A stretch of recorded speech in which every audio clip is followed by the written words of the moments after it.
આ તો તારું જીવન, તારું પરિવાર, તારા બાળ બચ્ચા દુખી ના થાય. કાલ બે દીકરીઓ હાહરીએ જવાનું છે, આ મેલડી જાય તો પટેલ.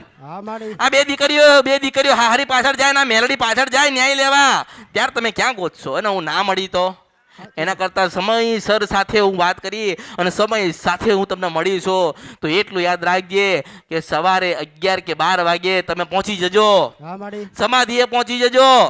માતાઓને દેવને રાજી કરજો ને એને તમને કંઈક આપ્યું તો એનો હક હોય ને, હક અધિકાર હોય ને, એનો હક અધિકારો અપાવવાનો પ્રયત્ન કરું છું. એટલે જજો, લાડ કરજો, બેહજો અને પગે લાગીને કહેજો કે માં તમારો લાખ લાખ આભાર કે તમે એમને દીકરો દીધો, ના દીકરો તમને અર્પણ કરીએ છે. તમે રાજી થાવ ના દીકરાને તમારો દીકરો બનાવીને રાખજો. માં સારું આલ્યો, સુખી કરજો, સારા સંસ્કાર આપજો. અમે હોય કે ના હોય, તું કેટલું જીવીશ? 25, 50 કે 100 વર્ષ ને? પેલી મેલડી યાદી એનાથી કાળ સુધી બેઠી છે. હું મેલડી છું આ કળિયુગ ની અંદર. આ હજારો લાખો ને કરોડો વર્ષ જતા રહ્યા. પાવાગઢમાં કાળકા બેઠી છે કે નહીં બેઠી? રાજા ને મહારાજા હતા ત્યાં સુધી બેઠી છે. તમે હસો તોય બેઠી છે, તમે નહીં હોય તોય બેઠી છે.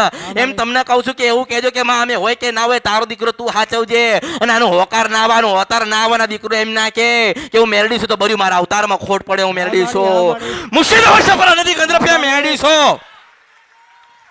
રાજી રહેજો માડી. બોલ એટલે રાજી કૃપા કરી રાજી કર્યા અને આટલું આલ્યું. કોણ આલે છે? કોઈ નો આલે માં, કોઈ નો આલે. તમારે કોણ બતાવે છે મને? એ તો કહો. કળિયુગમાં વાતો થાય, વાતો થાય, ખાલી વાતો થાય. તો તું કે મારી પત્નીની તકલીફ છે, લે ક્યાં છેડો અડ્યો? ક્યાં છેડો અડ્યો? તારા દીકરાને છેડો અડ્યો. તારા દીકરાનો અવતાર આવ્યો, તારા દીકરાને મેલડી રોઈ. અરે મારો દીકરો મને નહીં મળવા આવતો, એવું થાય કે ના થાય? થાય ને. એટલે જો મેં તો તમને આલ્યું, મેં તમને માર્ગ બતાડ્યો, સારો માર્ગ બતાડ્યો છે જે કોઈ નહીં બતાવે અને કોઈને બતાવવાની તેવડ નથી. મારી સત્તા ચાલે આ કળિયુગની અંદર. હું અમૃતની મેલડી જોગ માયા મેળડી છો. મારી હર્ષિદીના રામ છો. હું કોયલા ડુંગરની ભગવતી બોલું છું. એ અમરત ગયો જોગી ભોગીને રોગીને મળવા માટે. તારે મેં હર્ષિદને કીધું તું એને ભેગું જજે. એટલે હર્ષિદ માતાએ અમરતની ભેગી ગઈ ને ત્યાં બેઠા બેઠા એ લોકો વાતો કરે છે. એ લોકો બેઠા બેઠા વાતો કરે છે. એટલે અમરતાએ કીધું કે તમે ચિંતા ના કરશો, તમારા માટે કંઈક મીઠું મિષ્ટાન લઈને આવશે બાવાજી, તમે રાજી રહેજો. અને મેલડીને કહેજો કે રાજી રહે. કારણ કે એની મેલડી એની ભક્તિની મેલડી હોય ને. એ કોકની ભક્તિની મેલડી, એને ભક્તિ કરી, એને તપ કર્યું, એને ભજન કર્યું, એને જે કર્યું હોય એ. પણ એની મેલડી આજે તમારા કામમાં આવી ને.